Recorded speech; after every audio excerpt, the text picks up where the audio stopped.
Hey, what's going on, guys? It's Chris here from Smart Music Business. I got my man Sean Cannell from Think Media. How you doing, man?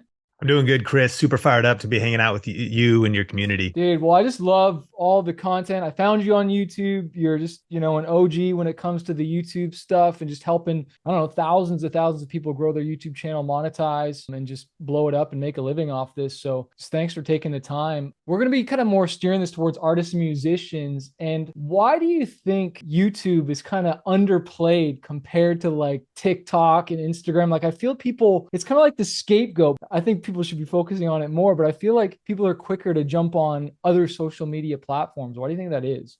I mean, I think there's no doubt about it that smart musicians are leaning heavily into vertical video. TikTok is such a discoverability platform for all kinds of different formats that I'm sure you've touched on, and even that fascinate me, whether that's DJs saying DJs will put anything before the drop, and then they put like funny TikToks there, and they're DJs themselves. And so whether it's covers, whether it's covering a certain popular song. And so that's an absolute strategy that people should do. I think YouTube Shorts makes it interesting because now you can use that content. But the reason musicians should be thinking about YouTube, in my opinion, is depth.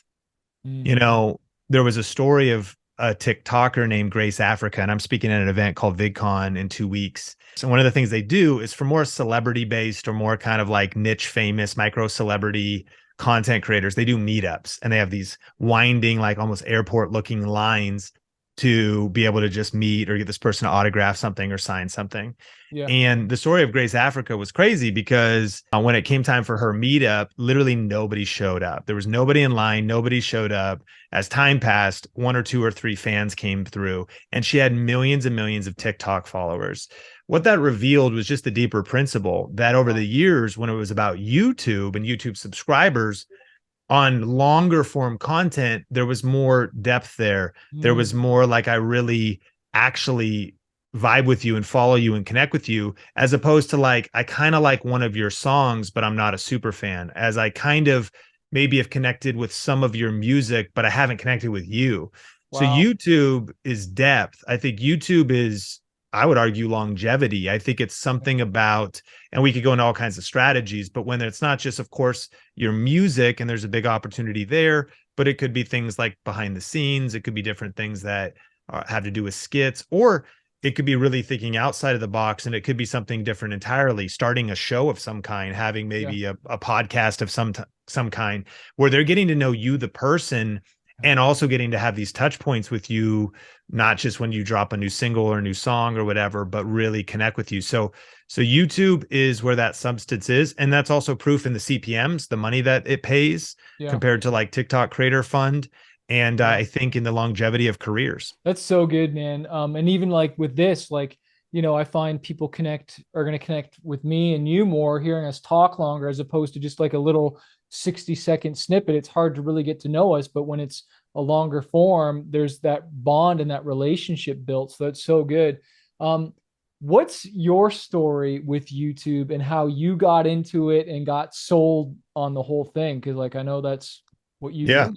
Yeah. Yeah. So for me, I feel like I didn't really choose video, video chose me.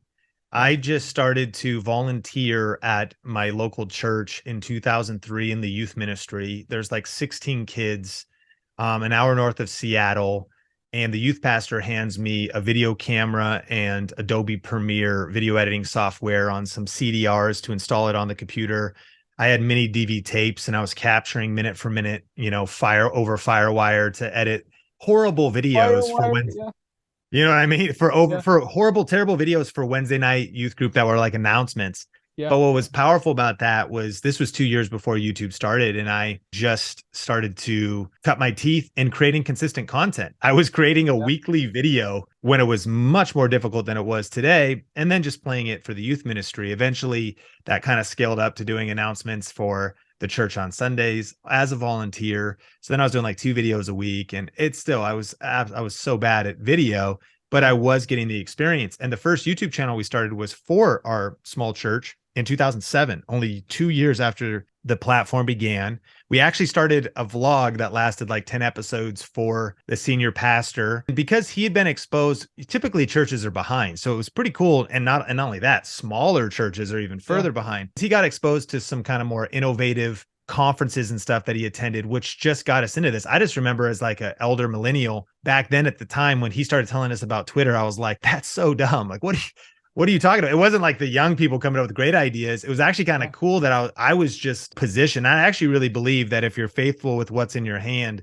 God will give you what's in your heart. I was just serving. It was like he would cast some vision and we try, and I'd be like, yeah, this is cool, and just leaned into it. And then, you know, self-education, just learning, practicing. And so by 2009, I started a freelance video business and then eventually launched Think Media without the clarity that I had today. But because I was doing video, I started to review cameras, review lenses, and learn what affiliate marketing was. And that's how I was able to start making money online. And there's definitely a windy path in the middle. But fast forward to today, I've been doing YouTube for 16 years, video for 20. I love all the platforms. We publish 328 pieces of content a week at our company and brand now, which is absolutely insane.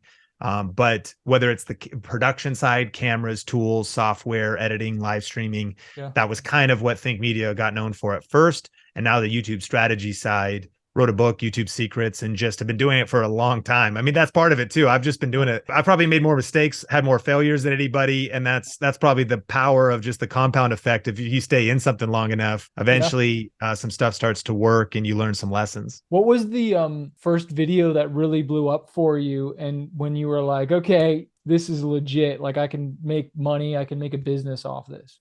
The thing actually that I love is we teach, and to this day, this is still true. There's two forms of traffic on YouTube, significant ones. There's search-based traffic, and then there's suggested traffic. Suggested traffic is what everybody wants. That's like your video shows up on the homepage, it's recommended around other videos. And when you really crack that code, you could go viral. You could get thousands of views a minute, millions in a day. And that's what we'd call a true viral video. So if you want that kind of reach, we've all seen it, it's a Mr. Beast video or it's a sensational title and thumbnail. Not that it's clickbait, it's just something that really pops off. It's a song that just really hits, it's getting on the YouTube trending page. The search-based traffic is actually what has always fascinated me and it gets me the most excited. It's the least sexy, but it gets me the most excited. It's only about 17% of traffic overall on YouTube, but for the right types of channels and the right type of content, the cool thing about it is it's less fireworks, but it's more sustainable, it's more practical. And so the powerful thing about search-based traffic is if you answer specific questions, if you teach specific skills, if you review specific products, if you make content has a long shelf life, it's not just a viral moment. What video you make today can continue to be viewed for a week, month, years. I've got videos that are literally over 10 years old that are still paying me money. It might only be $30 a year, but I made the video 11 years ago. It's like a little investment that's like compound interest that's paying me. And that's what I love compared to like Instagram or Facebook or TikTok. Like nobody scrolls back on a TikTok, but YouTube, like you just said, it's like lives there forever. In search-based, while it might not be as much sizzle and fireworks as the viral stuff, I'm not a big fan of the 15 minutes of fame. If anyone's blessed to experience that, that's cool. But you could go viral today and be irrelevant tomorrow, where I like that slow and steady wins strategy. So to say that, I started to understand that YouTube was a search engine. I was a photographer, videographer. I did some music videos for people in Seattle, videos for the YMCA, videos for like local businesses, local restaurants. It's just like a small freelance videographer. But I had bought computers and lenses and cameras and Kodaks to, you know, transcode different things and software. And then I was like, okay, I could actually talk about, I do the thing. I could teach how I do the thing or review the stuff I have. And there's so many different ways to monetize that. But not only that, when I learned how to answer specific questions, I can make a video today that is maybe making me $10 a month because I talk about a product and make some commission as an affiliate, but it makes me $10 every month for the next 3 years. So my first breakout video, as a long answer to your question, was actually just a few of like my first 50 videos. 10 of them when I looked back, they weren't really exciting at the beginning, but when I looked back and I was like, wait a minute, that video has 26,000 views. 2 years later, that video has 78,000 views. And I started to be like, I'm making $50, a couple $100 a month off of Amazon affiliates. YouTube ad revenue kind of starts coming in. And I had a full-time job at a church eventually when we moved to Vegas as a director of communications. I started out with like an okay salary, but it didn't pay super well. Yeah. And I was starting to able to make an extra $200, $300, $500 a month for my family from this kind of online side hustle. Eventually, especially about 1,000 a month during the holidays in the early days. And so that was the kind of content I fell in love with.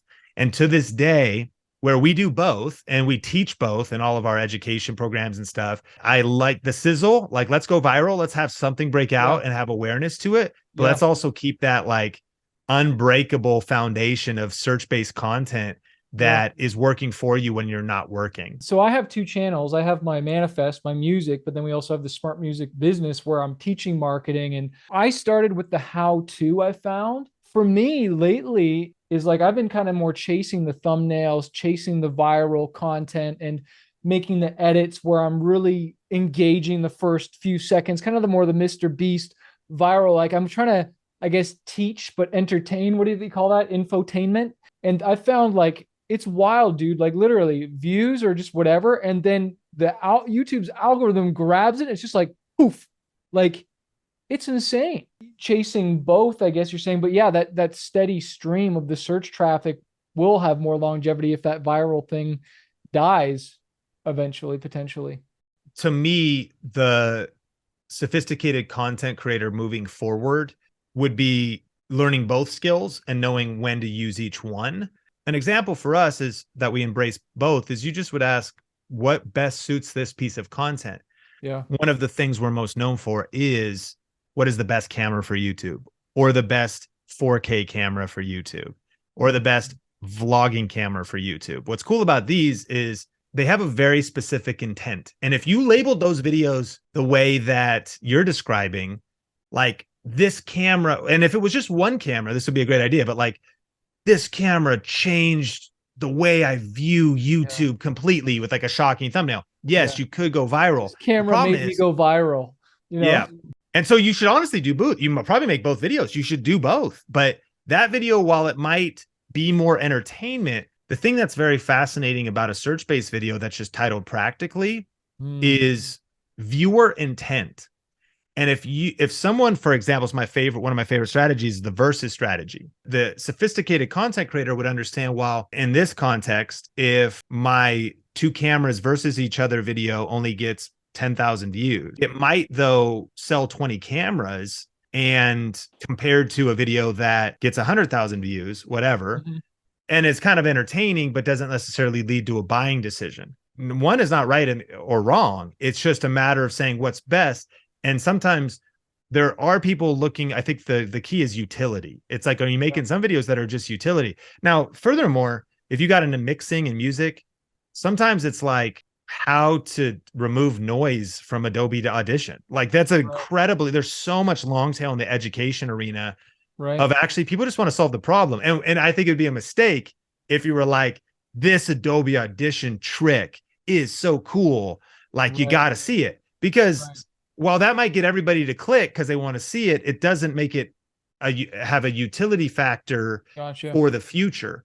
So depending on what the promise of your channel is and who it's for, I think it's a mastering of both skill sets, and then thinking about, okay, what video am I making next? Yeah. What is the goal here? And what is the best way to position the video? That's so good. That's so good. So I go by the Artist Manifest, and, we've got maybe 87,000 subs. The majority of my traffic and where I make majority of my money even is not my channel.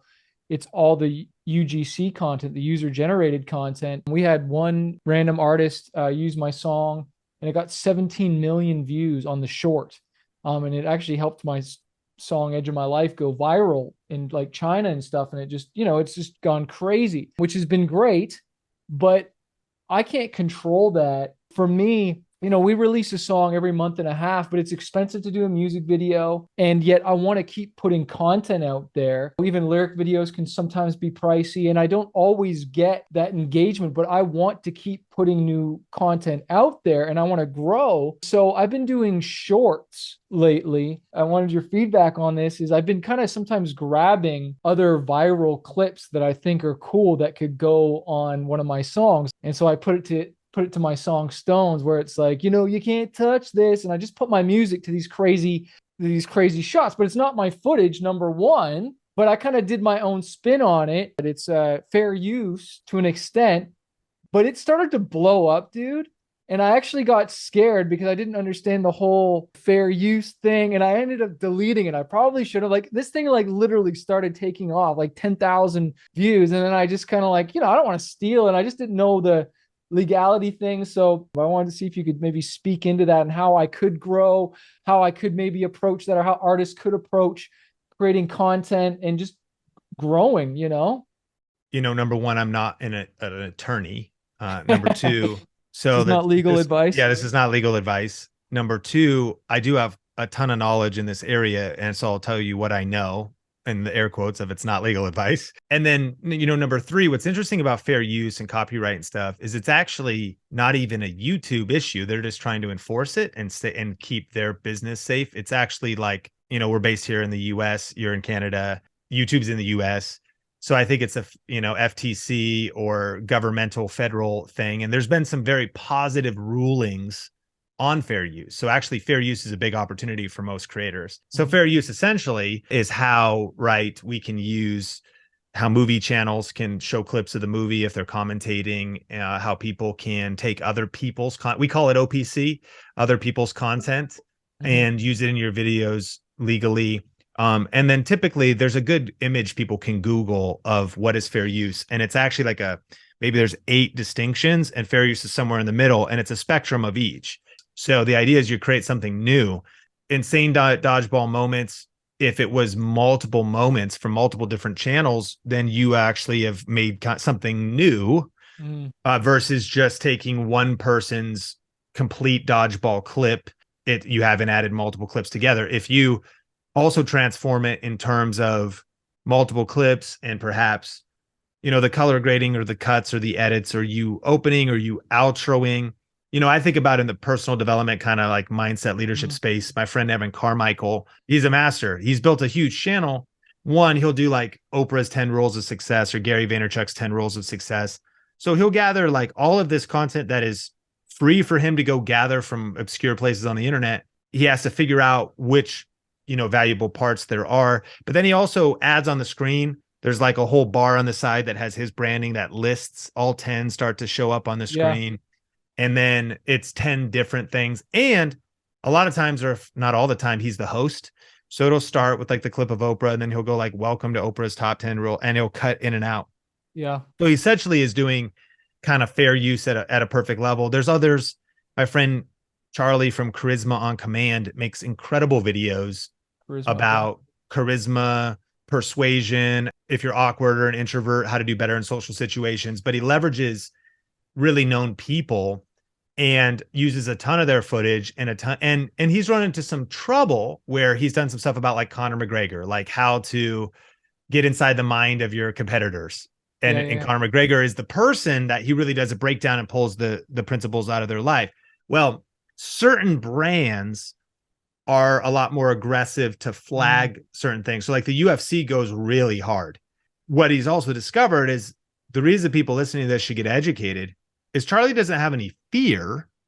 What'll happen though that's frustrating is he'll upload a Conor McGregor video, UFC will claim it, he disputes it, wins pretty much every time, arguing that it's fair use, but he loses ad revenue for 10 days, 20 days, 30 days. During that time. I thought they goes into escrow though, does it not? Or I thought it went.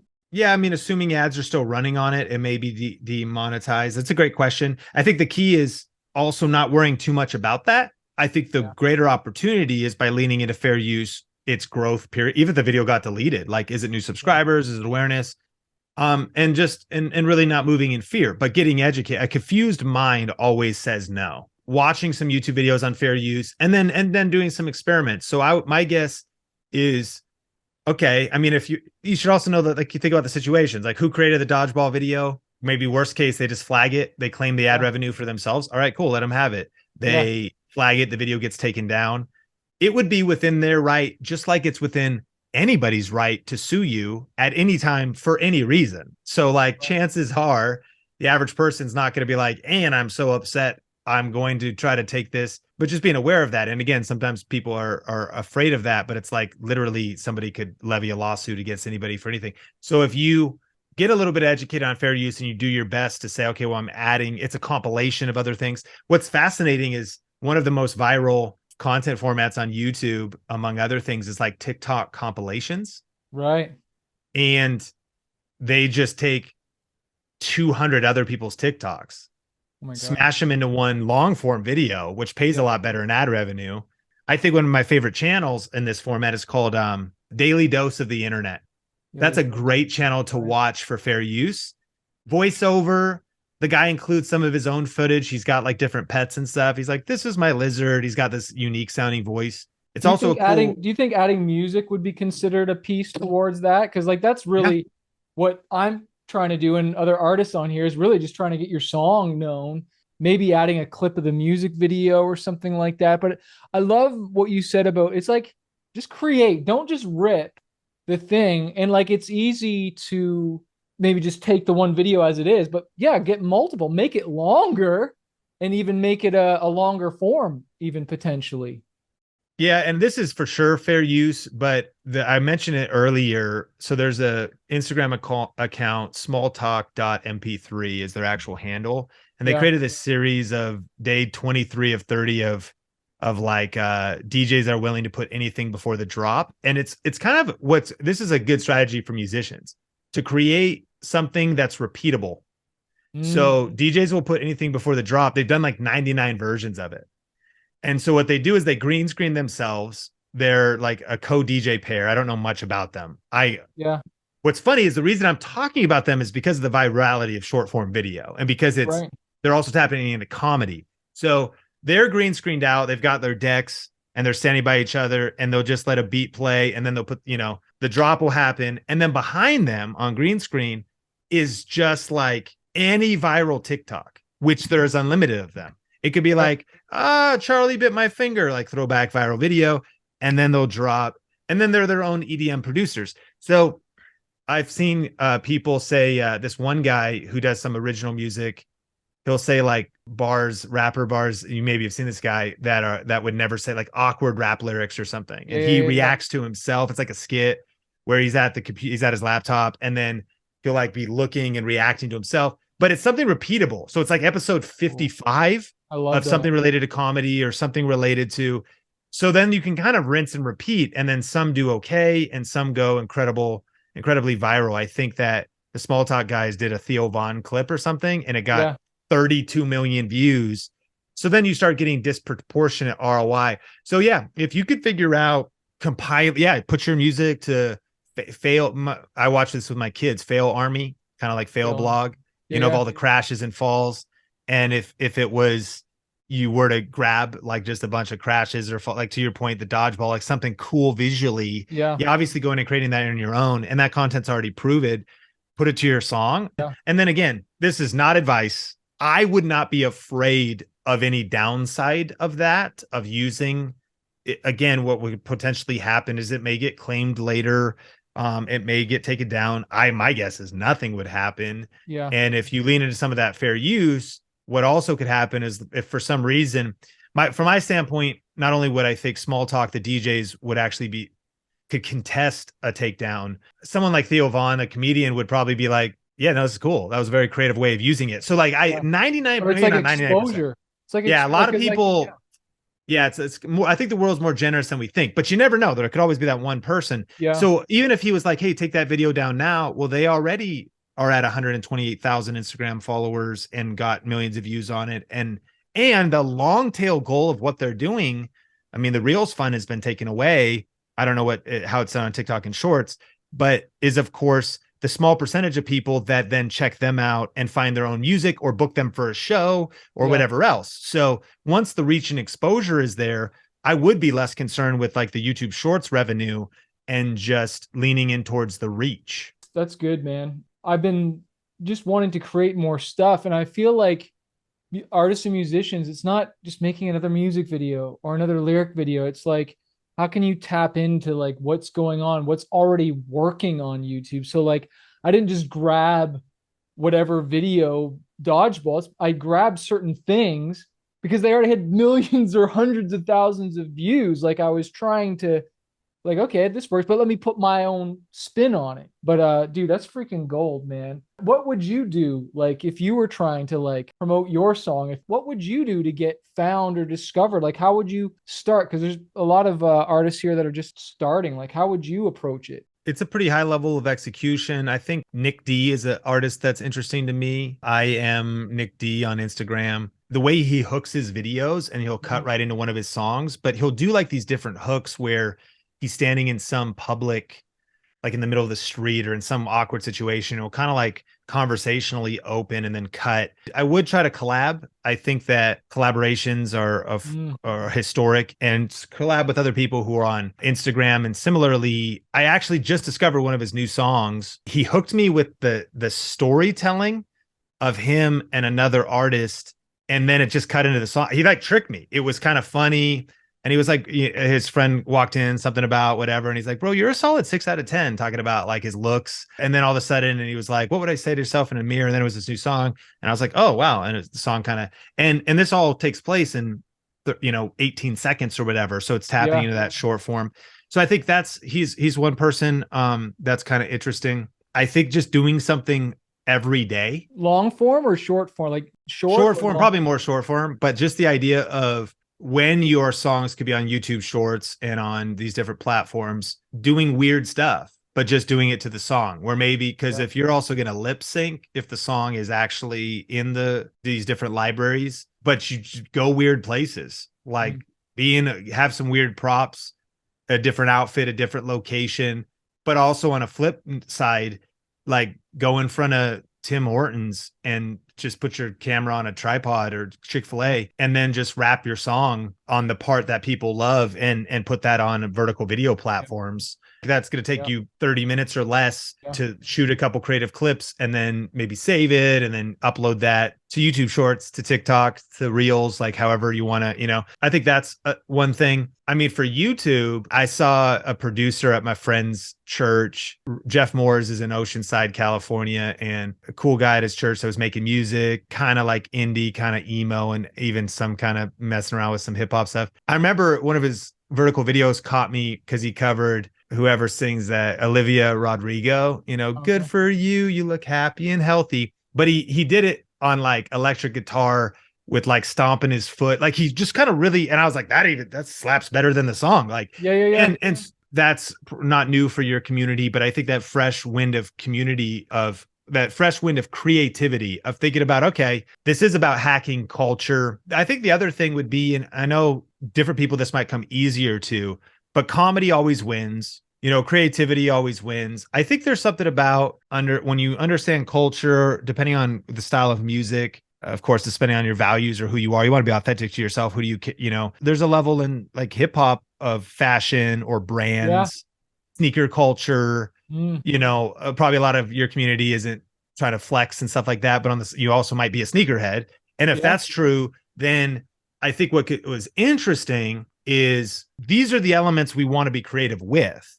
So if you're a sneakerhead, should your account actually be heavier sneakers and your music is the soundtrack? And thinking about that speaks to like bigger than your music, if you will. Like for you're already doing this smart music business. That's a sustainable thing that can continue. So for others, it could be, I've seen a lot of people do this, but I'm making a guess here, but I think I noticed because back in the day, we shot this interview with like Group One Crew. Yeah, I remember that.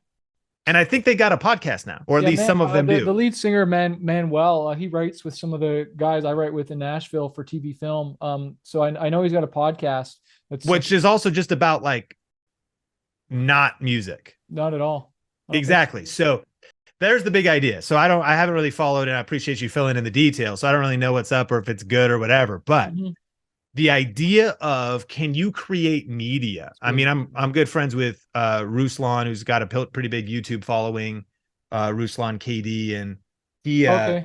He does the he kind of like the spins off of, it's very clickbaity kind of yeah, it's a little bit like salacious stories at times or whatever. yeah. What's Yeah. cool is it could almost be considered a little bit Christian TMZ, and I wouldn't, and I'd be aware of people who could critique that. The nice thing is, because I actually know Ruslan, and a lot of times people just headline read, and for sure that's perception.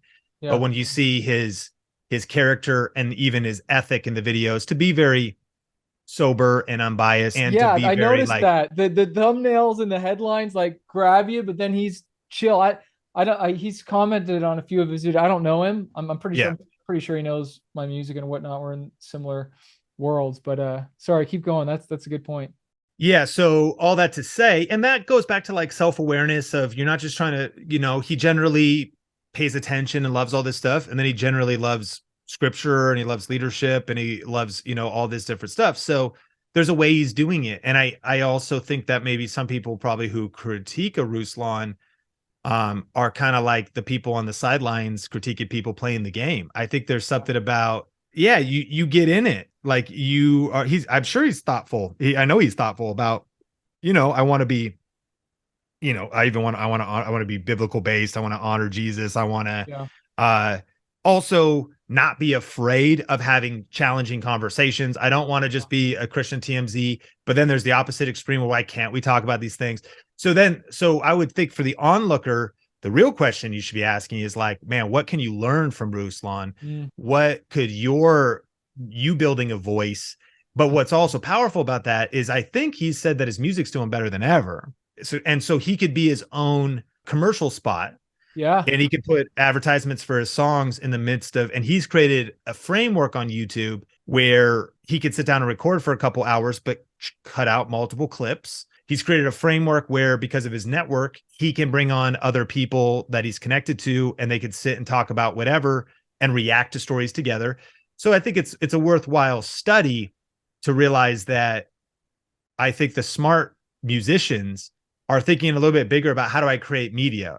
What can I learn from the Group One crew story, the Ruslan story, Yeah. your story, and how can I potentially do something that could be a little bit more a sneakerhead channel, or do something like a home studio recording channel? One of our students did that. The truth is, and you would know this better than me, it's hard to make it as a musician and really break out. Depending, they'd be more like folk worship, kind of try alternative.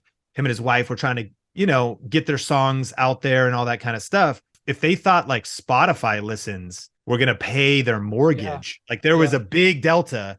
So Yeah. a lot of musicians, and again, you're the expert here, but I do know that sometimes if they can produce for others, if they could write, if people want them to be on their songs and write some verses, if they can make beats, like it might be multiple things you do that end up being how you make your living. Well, the question then, this individual was so good at, number one, it already invested all this money in studio monitors and audio interfaces and MIDI keyboards and Yeah. Ableton. And when I think he realized that Ableton software at the time, for $500, if someone clicked the link, you get $50 if they purchase the software. Yeah. And he was using Ableton to make his music, which he's doing anyways. So therefore, he has the credibility, he has the skills, he's in the trenches doing it. Back to the do the thing and teach the thing. Yeah. But was able to create a YouTube channel that brings in thousands of dollars, which now allows you to just be a more like a musicpreneur, And multiple really. streams of income, not just your Yeah, music. And to kind of bring the circle, when he's talking about affiliates, guys, he's saying like you would have an affiliate link to Ableton. And so if someone buys that software for $500, you would get the commission as an affiliate promoting it for buying that. And that's how you make it on Amazon. All kinds of stuff has this. exactly. And that's, and to the point of like not a viral video, but a practical video, like especially we teach inside of our course and whatnot, is it's like Ableton, is Ableton 9 better than version 8, or something like Ableton reviewed for a particular kind of music? Well, one video that talks about this ranks and someone's searching a very specific question. And I mean, what's also cool about this, there's always new stuff. There's always Ableton 10, 11, 12. So how fast do you move? There's always new software to compare it to. Is Ableton better than GarageBand? And then there's always like even different. Ableton for hip hop is going to be different than metal is different than. Yeah. So, and your story, your unique spin, your unique way of sharing this.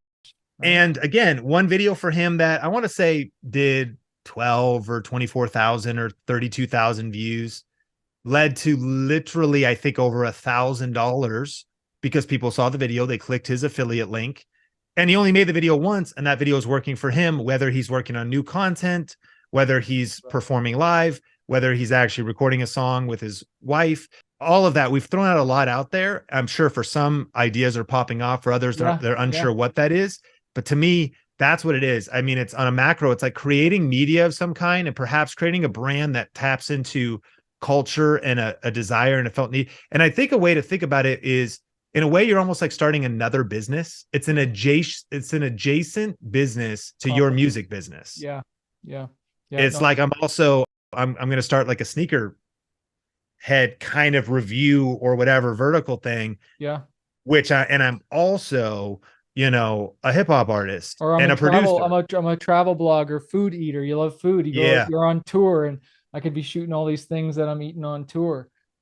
Dude, so many good ideas. Guys, just so you know, I've got a link to Sean's training, is a course that just goes super in depth on YouTube to help you build all this out. Do you want to share anything about it? I still got some more questions, but you want to? Yeah, definitely. And if comes down to this, if something's serious and they go, okay, I think this is for me, and I want to really just learn YouTube. Basically, our course has everything you need all in one place, A to Z, to master the platform, but also to really master the content format I'm describing here, which is very practical. In our course, we'll cover how to go viral. But what I'm more interested in is you having reoccurring passive income. And having practical videos. So you could have a baseline of money coming in every month. What's cool is in the bundle with our course, we have a course called Niche Finder. That one program, it's an extra bonus. It's just part of the bundle.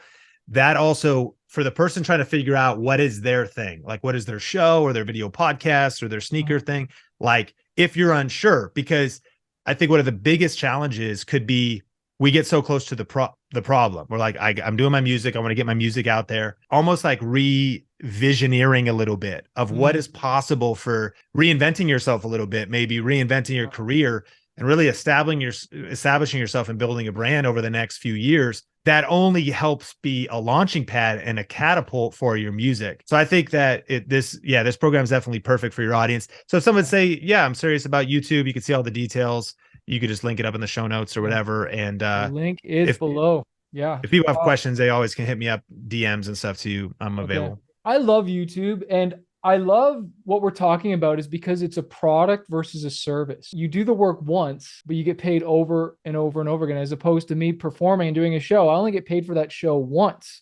When I make a video and I upload it to YouTube, I get paid forever. And plus, it's not just local, it's global, right? Like we're reaching a global audience here, which is just, I love YouTube. I'm not we've had some things go viral and sometimes more other artists, but like, I just, after having some certain things pop, I'm just like, I just freaking love it.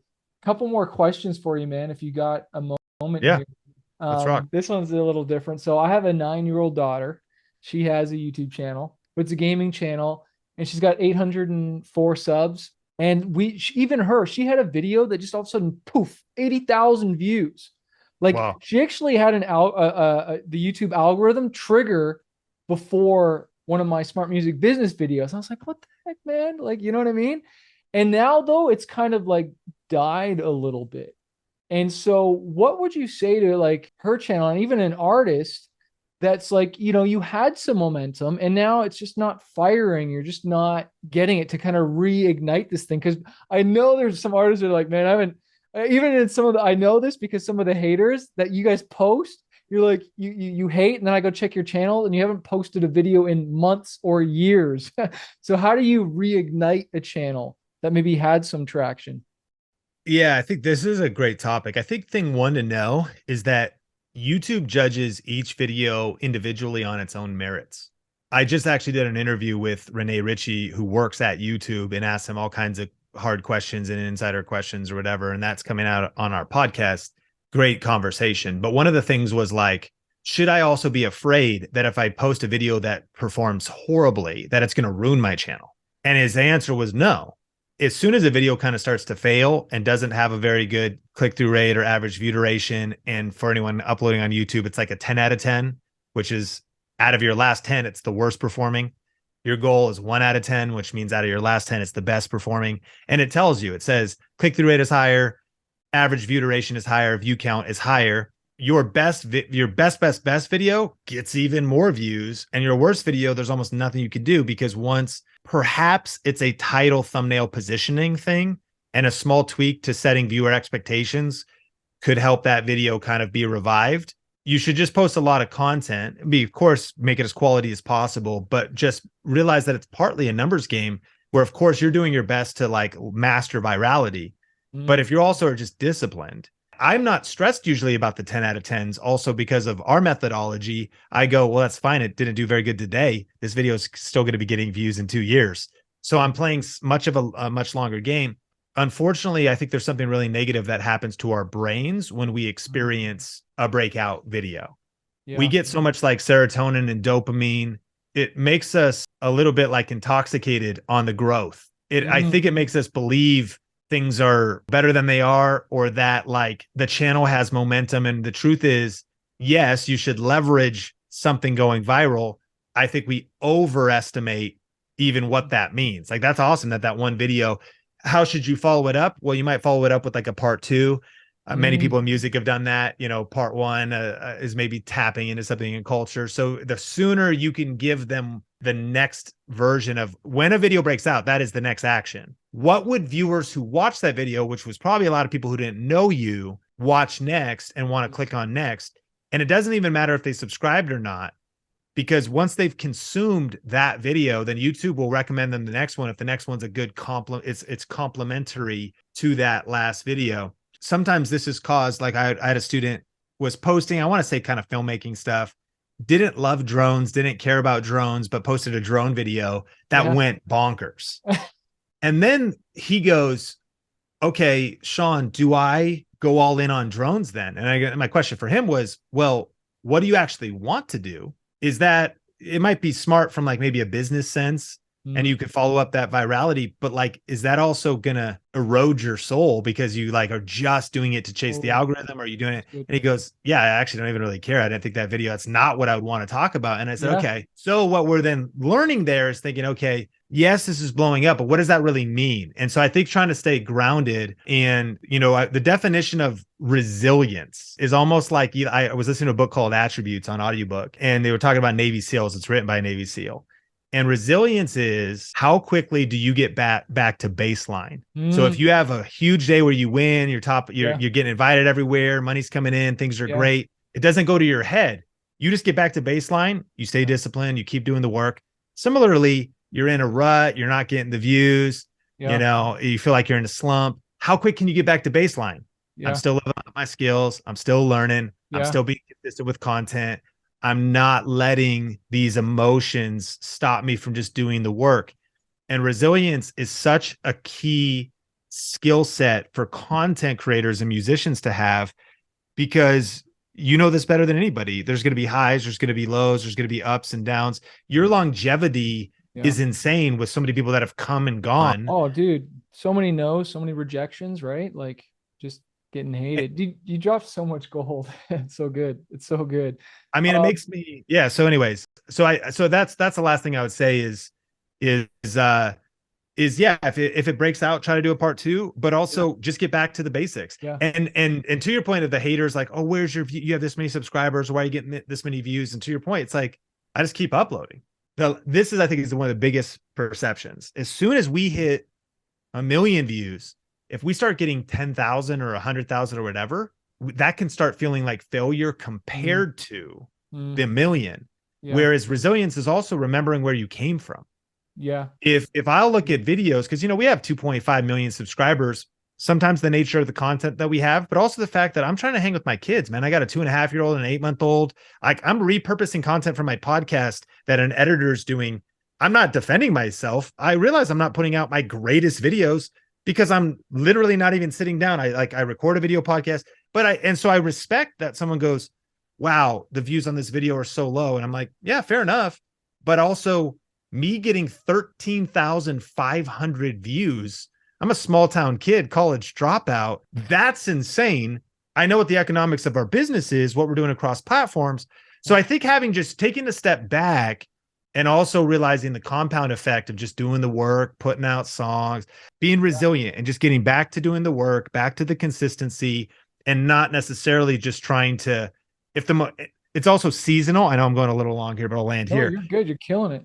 I never allow blame to be on the algorithm or the season, but you should be aware that sometimes if you're like, oh, our views are down on our channel. Yeah, it's summer. Yeah. Like, it's down across the board. Like, Yeah. I put out this great video today. I can't believe it. Why is it not popping off? Well, maybe Donald Trump did something insane and the entire internet is distracted by it. It's just the timing of it. Your competition is like COVID, Trump, Democrats. The latest show that just came out on, it could be a million things. The person who wins is the person who's resilient and just steady through every season. Oh, it's so good. Continuing to do their best work, continuing to put out stuff, continuing to study and try something, but never letting your lows get you down or your highs make you prideful and entitled, but just kind of staying in that healthy middle. And I think that can serve a lot of people. I got two more quick questions, but I love what you said about how the YouTube algorithm or YouTube looks at each video. So if it flopped,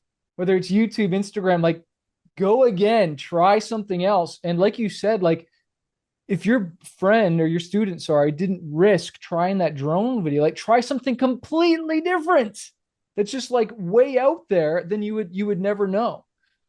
Which leads me to this question. So I posted this. I made this for Instagram Reels. I made this for Facebook Reels, YouTube Reels. Some it blew up on different platforms more than others. I have a song called Firestarter, and I literally had the idea I'm going to write like a whole bunch of things that I want to break off my life. And so I chose pride, pornography, whatever, just a bunch of things, and I set them on fire.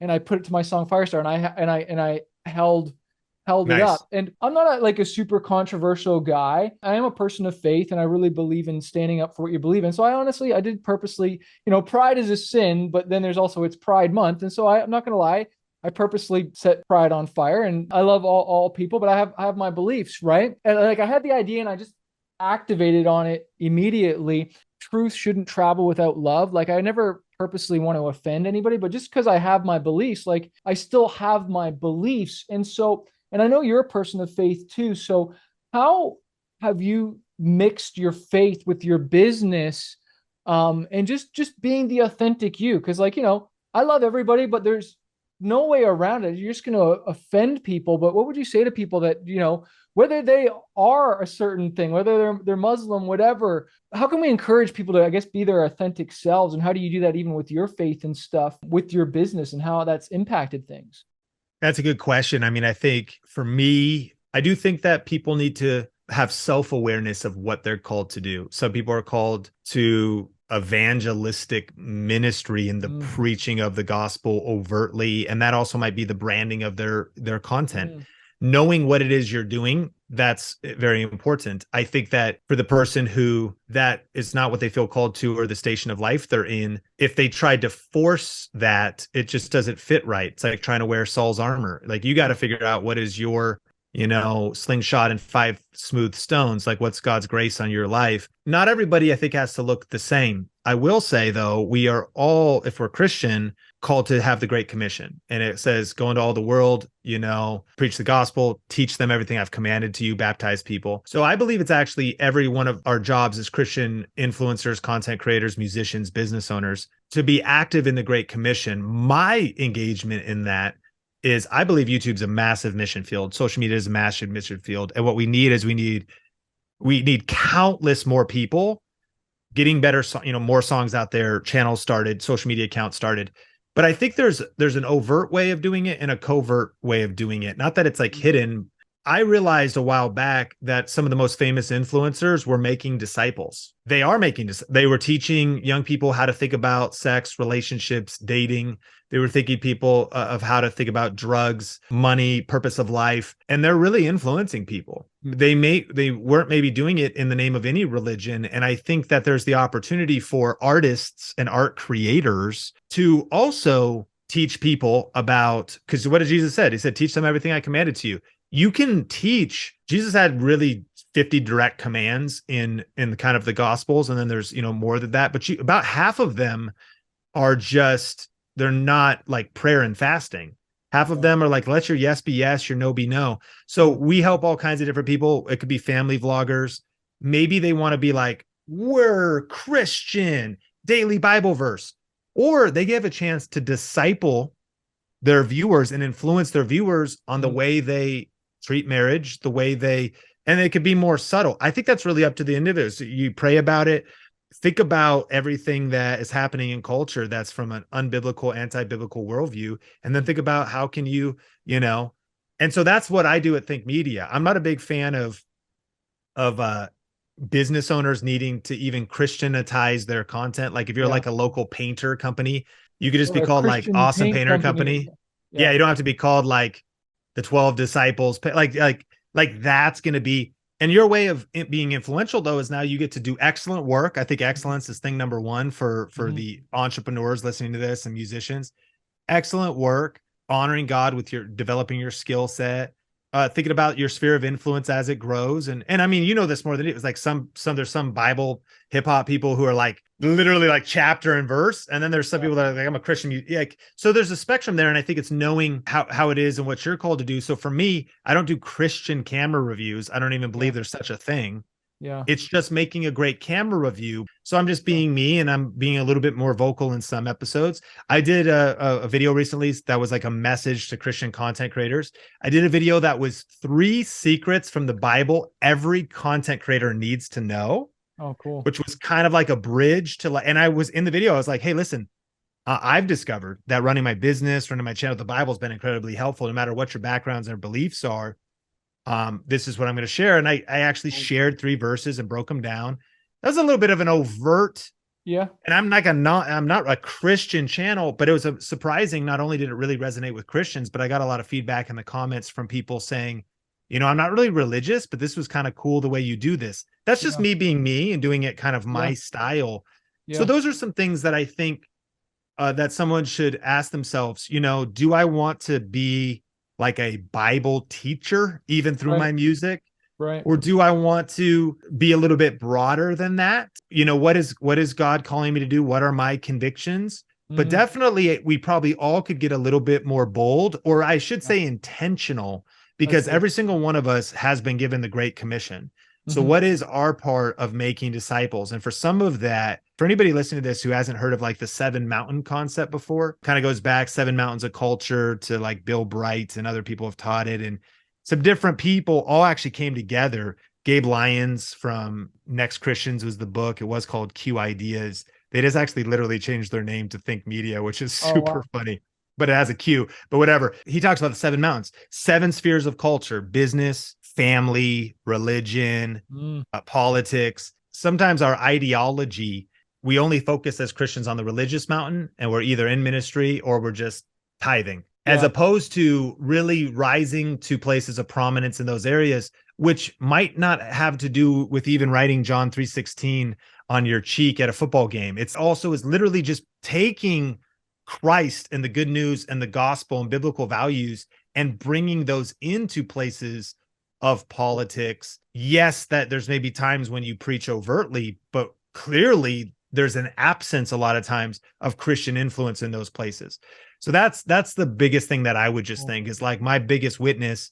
It doesn't mean I still got to actually say stuff. At some point, there's the quote that's like, preach the gospel at all times, and if necessary, use words. The way I treat my wife, the way I'm on social media, the way I treat my team. A lot of times people will say, man, I thought you were a Christian. I think we should have the fragrance of Christ I think all of these are opportunities for us to kind of figure out our unique path. And then it's the prayer of God, what are you calling me to? Because I don't want to be in somebody else's lane. I don't want to be envious or jealous of somebody else's gifts, talents, or abilities. I need to figure out what God has called me to do, the sphere of influence he's called me to, and then own that and go deep in that area. Dude, that is so good. Yeah, and just weaving it in there. I know my music and writing songs, they were never Jesus, Jesus, Jesus, but like I always wanted to tell stories. And even on this new record, I've wanted to challenge myself actually to talk more about God, but talk to it. There's a part in that Johnny Cash movie, Walk the Line, where the Sam is like, "You're telling me that's the song you'd sing? You'd sing about how everything's great about Jesus, and you're gonna sing it loud?" Or he's like, "Or would you say something real, something that'll, that's real, that'll Mm. change people's lives?" And I think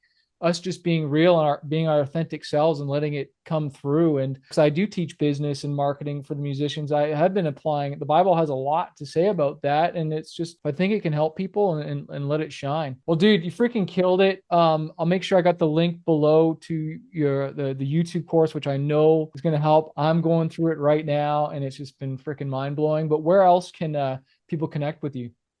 Yeah, I appreciate it, and massive love and gratitude. I appreciate you having me on. My name, Sean Cannell, is on social media, wherever you want to follow. If you want to connect, happy to in DMs. And then Think Media is our company name. First word Think, second name Media. And so if you type that in YouTube, you can go down a rabbit hole of all kinds of YouTube tips. But specifically, if you want to build a studio at home, live stream, get your USB mic up, we give almost all that stuff away for free, basically, a lot of the camera tutorials and even setup behind the scenes stuff. So just search Think Media on YouTube and you'll find us.